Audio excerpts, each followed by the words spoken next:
I'm Hannah. I'm with Mac Equipment based out of Loveland and Longmont, Colorado. I'm the assistant manager there. My dad and his three brothers opened the business in 1995, and I've been working there full-time for about 3 years.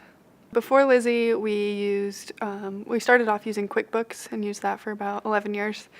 And then we transitioned into TBA because we needed something that could keep track of service tickets and back orders. And we used TBA for about 6 years, and then we transitioned to Lizzy.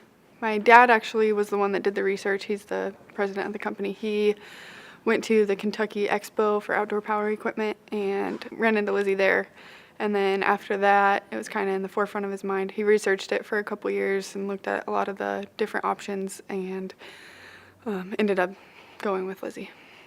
At the time we were looking to change from TBA to Lizzy, we were looking to open a second location, so we needed a dealer management system that could support both locations, and then having inventory in real time, that was a benefit that we were looking for and that Lizzy provided.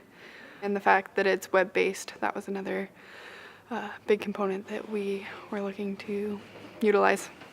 Well, anytime you transition from one management system to another, there's always the kinks that you have to work out. So when we switched from TBA to Lizzy, the first 3 months were a little rough, just getting all the different employees trained on it and figuring out the different things that it could do. But other than user issues, the transition was pretty seamless. And I mean, after about 3 months, everything was kind of under control and I felt like we had a handle on what it could offer and how we could use it.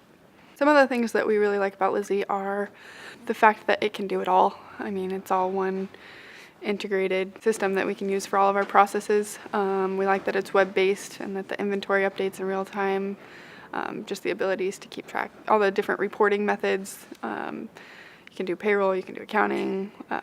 There's just a lot of options there. How we can increase business where we're lacking, profit margins, that kind of stuff. The only way I can see that the Lizzy team could help us more than how they already are is finding a more efficient way to go through the backlog of the support tickets. They kind of called it the developmental black hole of sorts, so just a more efficient way to go through that. And then possibly maybe sending more people out on-site to dealerships to see how Lizzy is being used by individual dealers. Maybe just to see ways in which maybe Lizzy's being used in a way that it wasn't originally intended for. And then along with that, I know that there's a big focus on pushing out new products, but maybe if there was also an emphasis on fixing the little kinks of the current processes or some of the older stuff that's been in place for a long time, going back through it and making it work even better than it already is. Lizzy has been a great experience. One of the best parts about it that I forgot to mention earlier is that they can make updates on the fly and release them. So if you're down, you're not dealing with some software company that you have to upload a disk to fix an issue. So Lizzy being able to constantly tweak things to fix it is unmatched.